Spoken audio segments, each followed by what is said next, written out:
Hello student, welcome to ABT classes. आज का जो क्वेश्चन है काफ़ी महत्वपूर्ण है और जो टेंथ क्लास के बच्चे जो एग्ज़ाम दे चुके हैं उनके अंदर काफ़ी ये कन्फ्यूजन बनी रहती है जो आपको स्क्रीन पे दिख रही है। टेंथ के बाद कौन सा सब्जेक्ट चुनें, ये कन्फ्यूजन बहुत बड़ी है क्लास टेंथ के बच्चों के लिए और ख़ास करके उन बच्चों के लिए होती है। कुछ तो टैलेंटेड बच्चों के लिए भी होती है कि वो किस फील्ड में जाना चाहते हैं, उसके अकॉर्डिंग वो जल्दी डिसीजन नहीं ले पाते हैं। लेकिन कुछ ऐसे बच्चों के लिए भी कन्फ्यूजन होती है जो कि थोड़े से पढ़ने में वीक होते हैं। वो सोच नहीं पाते, समझ नहीं पाते कि उन्हें क्या अब करना चाहिए। जो थोड़े से बच्चे पढ़ने में कमज़ोर है, जिन्होंने पढ़ाई पर ध्यान नहीं दिया है, लेकिन अब थोड़े से चिंतित होते जा रहे हैं कि अब क्या करें। ठीक है, तो इसी क्वेश्चन का जवाब इस वीडियो में आपको मिलने वाला है कि अब क्या करें। आर्ट्स लें, कॉमर्स लें या फिर साइंस लें, क्या करें, क्यों कन्फ्यूजन है। आइए बात करते हैं इसी टॉपिक पे। तो ध्यानपूर्वक सुनिएगा। ये टॉपिक आप ही के लिए है, क्योंकि अगर समय से पहले अगर आप कोई गाइडलाइन मिल जाता है तो बहुत अच्छा होता है। अदरवाइज़ बाद में कोई प्रॉब्लम ना हो। कभी कभी बहुत से अच्छे बच्चे, बहुत ही इंटेलिजेंट बच्चे जो होते हैं, वो भी गलत मार्ग पर चल देते हैं, गलत डिसीजन लेते हैं। जैसे मैं एक एग्जांपल दे रहा हूँ। अभी कुछ बच्चे होंगे जो कि पढ़ने में काफ़ी टैलेंटेड हैं, वो 90% भी मार्क्स लेकर के आए होंगे, 90% एबव मार्क्स लेकर के आएंगे, और वो गलत स्टेप ले लेंगे, गलत सब्जेक्ट चुन लेंगे। एग्जांपल दे रहा हूँ मैं, कैसे कैसे वो लोग क्या सोचेंगे कि हमें आईएएस बननी है, हमें पीसीएस बनना है। समझ में आ रहा है? हमें बीपीएससी, हमें यूपीएससी निकालना है, हमें पीसीएस निकालना है। इस टाइप की जो गवर्नमेंट जॉब करनी है हमें, समझ में आ रही है? तो वो सब बच्चे क्या करेंगे, बस वो लोग कुछ नहीं करेंगे, नहीं साइंस क्या करेंगे, हम आईएएस बनता है जो आईएएस वही बन जो कि आर्ट्स लेता है। ऐसा नहीं है, माहौल चेंज हो चुका है। ठीक है, इन्हीं सारी बातों पर हम लोग डिस्कस करेंगे, चर्चा करेंगे, क्योंकि आप लोग गलत डिसीजन न ले लें, इसीलिए इस टॉपिक पे आज बात चलेगी। ठीक है, तो आइए मिलते हैं। पहले हम लोग बात करते हैं आर्ट्स स्ट्रीम की। ठीक है, तो आर्ट्स क्यों ले और क्यों नहीं ले, और किन्हें लेना चाहिए आर्ट्स, इसका भी हम लोग बात करेंगे। किसे लेना है ये सब्जेक्ट, इसकी भी हम लोग डिस्कस यहाँ पे करने वाले हैं। देखो, यहाँ पे दो बातें हैं। आर्ट्स कौन लेता है, पहले इसकी भी मैं बात कर लेता हूँ। तो ज़्यादातर बच्चे जो बहुत ही ज़्यादा टैलेंटेड होते हैं, जिन्हें ये लगता है कि मैं यूपीएससी निकालने वाला हूँ। क्या निकालने वाला हूँ? मुझे यूपीएससी निकालना है, हमें आईएएस बनना है, हमें आईएएस बनना है। एक दो वीडियो देख लिए कहीं यूट्यूब पर कि मैं फर्स्ट रैंक आ गया, सेकेंड रैंक आ गया, है ना, हमने आर्ट्स स्ट्रीम लिया था। तो ऐसी वीडियो देख करके आप प्रभावित ना हो जाएं। ठीक है, ताकि आप भी जा कर के आर्ट्स स्ट्रीम ले लें। ठीक है, आज का जो समय है बहुत ही ज़्यादा कम्पिटिटिव हो चुका है। ठीक है, अगर आप इस फील्ड को चुनते हो कि नहीं मुझे आईएएस बनना है, ठीक है, आप आर्ट्स ले सकते हो, नो डाउट। आर्ट्स वाले बनते हैं, आर्ट्स वाले भी बनते हैं, साइंस वाले भी बनते हैं, ठीक है, कॉमर्स वाले बनते हैं। ऐसा नहीं है, ये कौन बोल दिया कि सिर्फ आर्ट्स वाले ही आईएएस बनते हैं। इस कन्फ्यूजन में होकर कभी भी आर्ट्स स्ट्रीम मत चुन लेना। मेरा सिर्फ ये कहने का मतलब है, कोई भी जो बच्चा पढ़ने में बहुत ही टैलेंटेड है, अच्छे आप परफॉर्मेंस दे रहे हो, आपकी मैथ्स अच्छी है, साइंस अच्छी है, तो प्लीज़ आप आर्ट्स स्ट्रीम चूज मत करना। ठीक है, अब क्यों नहीं करना मैं बताता हूँ। अगर आज का जो ट्रेंड चल रहा है किसी भी फील्ड में, आप यूपीएससी का रिजल्ट उठाओ, यूपीएससी का देखो, बीपीएससी देखो, यूपीपीसीएस का देखो, कोई भी पीसीएस या फिर आईएएस का रिजल्ट आप देखोगे तो वहाँ पर आर्ट्स जो पढ़ने वाले बच्चे हैं, ठीक है, जो आर्ट्स पढ़ रहे हैं, जो रैंक आ रही है जो बच्चों की, वो किस फील्ड से हैं, तो वो साइंस फील्ड के बच्चे आज के समय में रैंक ला रहे हैं। इस बात का ध्यान रखना है आपको। वो बच्चे मैथ्स फील्ड के हैं, वो आईआईटीएन हैं, वो मेडिकल टॉपर हैं, जो कि आज यूपीएससी और आईआईटी और यूपीएससी में पीसीएस रैंक, अच्छे अच्छे पीसीएस रैंक ला रहे हैं, अच्छे से आईएएस रैंक ला रहे हैं, अच्छे से अच्छे गवर्नमेंट जॉब सीजीएल वगैरह की भी तैयारी वो लोग कर रहे हैं, और वहाँ भी वो लोग टॉप कर रहे हैं। तो प्लीज़ इस भ्रम में नहीं रहना कि आर्ट्स लेकर के आप आईएएस बन जाओगे। इस अगर ऐसी भ्रम चल रही है, आपके दिमाग में ऐसा चल रहा है, तो प्लीज़ इसको आप लोग थोड़ा सा ख़त्म करने की कोशिश करना। ऐसा नहीं है, ये बिल्कुल गलत बात है। आज का जो दौर है वो अलग दौर चल रहा है। आज का दौर जो है टेक्निकल का ज़माना है। टेक्निकल नॉलेज आपके पास है, आप यूपीएससी के फील्ड में भी जा सकते हो, कि जो अभी ट्रेंड आ रहा है, जो क्वेश्चन के पैटर्न्स आ रहा है, जो प्रीलिम्स के पेपर आ रहे हैं यहाँ पर भी टोटल टेक्निकली हाँ ना पेपर आ रहे हैं। बात समझ में आ रही है। आर्ट्स वाले जो आर्ट्स पढ़ के जा रहे हैं, जो ह्यूमैनिटी के स्टूडेंट हैं, उनको पेपर सॉल्व करने में प्रॉब्लम आ रही है। वो पेपर जो एक पेपर होता है ना, जो पासिंग पेपर होता है पेपर 2 है ना, GS 2 जो पेपर होता है, समझ में आ रहा है, इसको पास करना मुश्किल हो जा रहा है आर्ट्स वाले स्ट्रीम के बच्चों को। इस बात का ध्यान दें। अगर आप इस मूड में हो कि मुझे यूपीएससी करना है, मुझे आईएएस बनना है, मैं आर्ट्स स्ट्रीम से कर लूँगा, तो प्लीज़ बी अवेयर, ठीक है। अगर आपके अंदर ज़्यादा कॉन्फिडेंस है तो आप कर सकते हो, ये कोई कहने वाली बात नहीं है। अगर आपका 10th बहुत बढ़िया है, बहुत टॉपर हो, लेकिन होता क्या है कि अगर आपकी मैथ्स छूट जाती है, साइंस सब्जेक्ट छूट जाता है, तो आपकी जो एक क्षमता है, जो कैपेसिटी है, थोड़ी थोड़ी कम होने लगती है। बात समझना इस चीज़ को। इसीलिए मैं तो यही कहूँगा, अगर आप पढ़ने में बहुत ही स्पेशलिस्ट हो, अच्छे, बहुत स्पेशलाइज, मतलब किसी सब्जेक्ट में बहुत आपकी पकड़ अच्छी है, मैथ्स अच्छा है, साइंस अच्छा है, तो प्लीज़ आर्ट्स स्ट्रीम मत लेना यार, ठीक है। ये सजेशन है। और भी आप किसी अच्छे लोगों से सजेशन ले सकते हो, आपको वो सजेस्ट करेंगे कि आर्ट्स मत लो, मत लो आर्ट्स, ठीक है। क्योंकि आज का ज़माना, लोग दुनिया चांद पे पहुंच रही है, समझ में आ रही है, लोग स्पेस में जा रहे हैं। आर्ट्स मत लो, ठीक है। आर्ट्स का ज़माना आज का नहीं है। हाँ, क्वेश्चन आ रहे हैं, मैं ये नहीं करूँ क्वेश्चन नहीं आ रहे हैं, लेकिन क्वेश्चन के भी पैटर्न चेंज हो रहे हैं। बात समझ में आ रही है। और जो आप लोग रिजल्ट उठा कर देखो कभी भी 2-4 साल के, अगर आपको विश्वास नहीं है कि रैंक कौन ला रहा है, किस फील्ड के बच्चे रैंक ला रहे हैं, जो मेडिकल IITian है, इंजीनियर है, वही पूरे पूरे रैंक ले जा रहे हैं। आर्ट्स वाले तो पीछे रह रहे हैं इस समय। बात समझ में आ रही है। आर्ट्स वाले का दुकान निकल गए तो निकल गए यार, 1000 में 10 लोग अगर आर्ट्स के आते हैं तो क्या फ़ायदा, इसका मतलब है। समझ में आ रही है बात। तो इस बात का ध्यान रखना है। और पहले तो मैंने ये टैलेंटेड बच्चों की बात कर ली, जो ऐसे है ना, ऐसा मूड बना हुआ है उनका, तो प्लीज़ थोड़ा सा अवेयर हो जाए वे लोग। और भी अपने दोस्तों साथियों से, अपने पेरेंट्स से, और भी यूट्यूब पर बहुत सारी वीडियो है, वहाँ भी आप जाकर देख सकते हो, ठीक है ना। ओके, अब मैं बात करूँ कुछ एवरेज बच्चे जो कि पढ़ने में थोड़े से लो कैटेगरी के बच्चे हैं, पढ़ने में मन नहीं लग रहा है, उनकी मैं बात कर रहा हूँ। देखो बच्चों, जो बच्चे पढ़ने में थोड़े से वीक हैं, अगर वो सोच रहे हैं कि मैं आर्ट्स स्ट्रीम ले लूँ, समझ में आ रहा है, आपको ये लग रहा है कि मैं आर्ट्स स्ट्रीम ले लूँ, ठीक है। सोचो, आपने आर्ट्स ले लिया, आपने क्या किया, 2 साल गंवाया कहाँ पे, आर्ट्स में। आर्ट्स पढ़ा, 11 पढ़ा, 12 पढ़ा आर्ट्स। आपको जॉब मिलेगी, कौन कौन सी वैकेंसी मिलेगी आपको, आपको जिस भी वैकेंसी में आप जाओ, समझना ध्यान से मेरी बात, जिस भी वैकेंसी में जाओ आज के समय में, जो सॉरी, आज के समय में जो एक सिंपल पुलिस का जो एग्ज़ाम होता है, यहाँ भी मैथ्स आते हैं, यहाँ भी आपको मैथ्स अच्छे खासे आते हैं, रीजनिंग आते हैं। तो कैसे आप कह रहे हो कि मैं मैथ्स से आज़ाद हो जाऊँगा, मुझे मैथ्स से डर लगता है।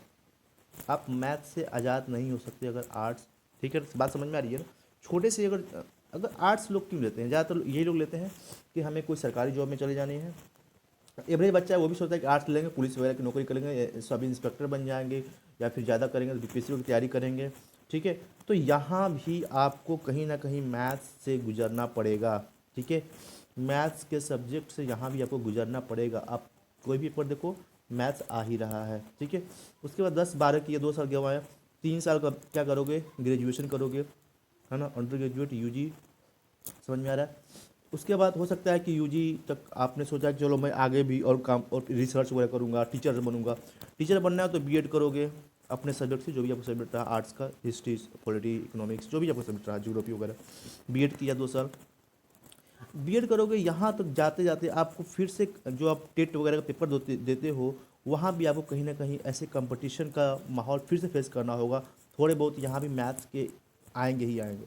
बात समझते रहना मैं क्या कहने की कोशिश कर रहा हूँ। अगर आप भाग रहे हो मैथ्स से, साइंस से, तो इसके लिए मैं थोड़ा सा आपको अवेयर करने की कोशिश कर रहा हूँ। ध्यान सुनते रहिएगा आप लोग, ठीक है। ये सच्चाई है, ठीक है। कोई अगर कह रहा है कि ये सब्जेक्ट ले लो, वो सब्जेक्ट ले लो, प्लीज़ ध्यान देना, ठीक है, ठीक है। इतनी बात समझ में आ चुकी होगी। उसके बाद अगर आपका मन करे नहीं नहीं मैं तो रिसर्च करने वाला हूँ, मुझे पीएचडी करनी है अपने सब्जेक्ट से, हिस्ट्री, पॉलिटिक्स, इकोनॉमिक्स, जो भी सब्जेक्ट आपका है, एनी ऑफ सब्जेक्ट, ठीक है, तो आपको क्या करना है, नेट जेआरएफ क्वालिफाई करना पड़ेगा, ठीक है। क्या करना पड़ेगा, नेट जेआरएफ क्वालिफाई करने को पड़ेगा। और जो नेट जेआरएफ जो पेपर होते हैं, एक एक पेपर जो उसमें होता है उसमें मैथ्स आते हैं, ठीक है। मैं आपको यहाँ पर अवेयर कर रहा हूँ कि क्या हो सकता है अगर आप कहाँ जाना चाहते हो, तो समझ में आ रहा है। तो खैर आप एक, तो इसको हो सकता है आपने नेट जेआरएफ क्वालिफाई कर लिया, ठीक है, ठीक है। फिर आप कितना समय लगा, 2 साल उधर, 3 से 5 साल हो चुका है, ठीक है। और फिर बीएड किया तो 2 साल उधर गया, फिर अब नेट जेआरएफ करोगे तो आपको 4 से 5 साल यहाँ देना पड़ता, तो 10 साल का समय लग गया। अब आप सोच सकते हो 10 साल के बाद ही आपको कोई जॉब मिलने वाली है, अदरवाइज सरकारी जॉब जल्दी नहीं मिलेगी अगर आपका मैथ्स रीजनिंग अच्छा नहीं है तो, क्योंकि सारे के सारे जो सिलेक्शन हो रहे हैं आज समय में मैथ रीजनिंग पर टिके रहते हैं मैक्सिमम सिलेक्शन। इंग्लिश का भी योगदान उसमें अच्छा खासा रह रहा है। जो सरकारी नौकरियां मिल रही हैं इस बेस पर कहीं ना कहीं मिल रही हैं। अगर आप ये सोच रहे हो कि जीके जीएस याद करके हम सिलेक्शन ले लें, तो आप ये गलत फहमी में पड़े हुए हो कि जीके जीएस पढ़ के आप सिलेक्शन ले लोगे कहीं भी, ठीक है। जीके जीएस के साथ साथ मैथ्स भी आ रहे हैं, कोई भी आप पेपर का पैटर्न देख सकते हो। ओके, लेकिन फिर भी आपको लग रहा है कि नहीं मुझे आर्ट्स लेना है, मैथ्स डर लगता है, तो फिर आप ले सकते हो आर्ट्स, कोई दिक्कत नहीं है। आप 11वीं 12वीं पढ़ो आर्ट्स, कोई सब्जेक्ट लो, ठीक है। उसके बाद 11वीं 12वीं करने के बाद आप ग्रेजुएशन कर लो, ठीक है। ग्रेजुएशन कर किसी भी सब्जेक्ट से कर लो अपना, ठीक है। उसके बाद कुछ ऐसे जैसे बीपीएससी का अगर बात करें, बीपीएससी पीसीएस का, वो ये जो प्री का पेपर हो रहा है यहाँ पर थोड़ा सा लिबरलाइज है। यहाँ पर मैथ 10 क्वेश्चन ही सिर्फ आते हैं, 10 क्वेश्चन ही सिर्फ आते हैं बीपीएससी के। तो यहाँ पर थोड़ा सा आपको एक छूट मिलती है आपको कहीं ना कहीं।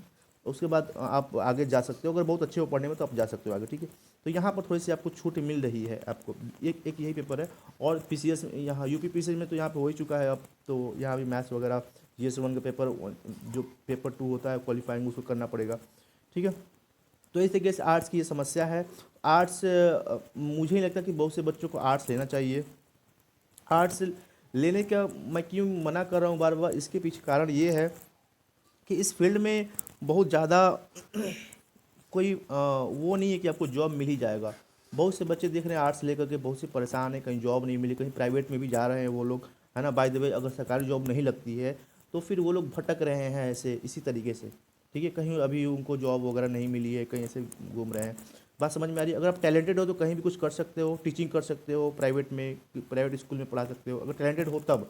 अगर आपको टैलेंट भी नहीं है, आर्ट्स ले लिया है, कोई टेक्निकल नॉलेज आपके पास नहीं है, तो फिर आप यहाँ पे फंस जाओगे, ठीक है। तो मैंने ये सारी बातें बता दिया, आप अपने दिमाग से सोचना क्या करना चाहिए, ठीक है। उसके बाद चलते कॉमर्स। हाँ, मैं ये बात ज़रूर कहूँगा, जो बच्चे आर्ट्स लेना चाहते हैं, मूड बनाने का आर्ट्स लेने का, तो प्लीज़ आर्ट्स को छोड़ करके आप कॉमर्स वाले में चले आओ। कॉमर्स में आ जाओगे तो थोड़ा सा आपको यहाँ पे जॉब मिल जाती है, ठीक है ना। जॉब मिलने का चांस यहाँ पर ज़्यादा रहते हैं, बैंकिंग सेक्टर में या किसी कंपनी वगैरह में अच्छी खासी जॉब यहाँ पर मिलने के चांस रहते हैं। तो प्लीज़ अगर आपको थोड़ा सा आप मेहनत कर देना तो कॉमर्स फील्ड में अगर के आप आराम से अच्छे खासे जॉब कर सकते हो यहाँ पर। तो अगर आर्ट्स न लेकर के आप कॉमर्स ले लो, आपको यूपीएससी करना है, इस सब्जेक्ट से भी कर सकते हो, है ना। अब कॉमर्स वाले भी करते हैं, इंजीनियरिंग वाले भी करते हैं, मेडिकल वाले भी करते हैं, तो इस सब्जेक्ट से कर सकते हो कॉमर्स लेकर के। कॉमर्स जिन बच्चों को मैथ्स से डर लगा, कॉमर्स सबका कॉमर्स उससे बेस्ट ऑप्शन है। प्लीज़ आर्ट्स पे मत जाना। आर्ट्स में जाने का मतलब कि कहीं ना कहीं आप अपनी लाइफ के साथ थोड़ा सा खिलवाड़ कर दोगे अगर आप सीरियस नहीं हो तब। अगर सीरियस हो, पहले ही से आर्ट्स लिए हो, बहुत ज़्यादा सीरियसनेस के साथ काम कर रहे हो, तो फिर अच्छा हो सकता है। मैं ऐसा नहीं करूँ कि आर्ट्स खराब सब्जेक्ट है, लेकिन बच्चे क्या करते हैं कि चलो पढ़ लेंगे, आर्ट्स ही ना पढ़ लेंगे ना, छोड़ो ना, 2 महीने पढ़ लेंगे, 1 महीने पढ़ लेंगे, एग्जाम से पहले पढ़ लेंगे।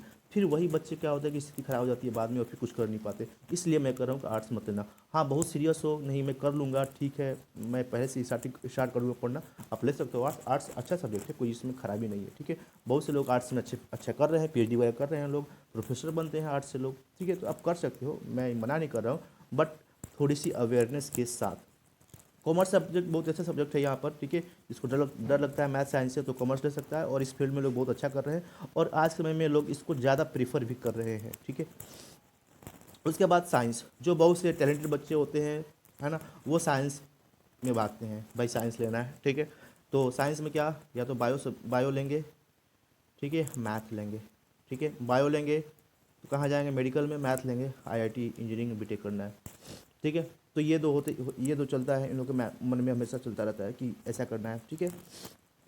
तो ये अच्छी बात है, अगर आप मैथ साइंस की फील्ड से जाते हो तो बेस्ट ऑप्शन है आपके लिए, ठीक है। बट अगर आप पढ़ने में ठीक ठाक हो तो आप साइंस, अगर पढ़ने में ठीक हो, मैंने बहुत से ऐसे बच्चों को देखा है जो कि 10th में काफ़ी अच्छा परफॉर्मेंस किए हैं और साइंस में, और जो 12th में अगर फेल हो चुके हैं, फिजिक्स में फेल हो गए हैं, मैथ में फेल हो गए। मैंने ऐसे बहुत से बच्चों को देखा है, बहुत से मेरे ऐसे दोस्त भी थे जो कि फेल हुए थे। तो इस बात का ध्यान रखना है। बहुत से क्लासमेट थे जो कि फेल हुए थे, ठीक है ना, जो कि क्लास 10th में काफ़ी अच्छा परफॉर्मेंस था उनका, लेकिन बाद में फेल हो गए।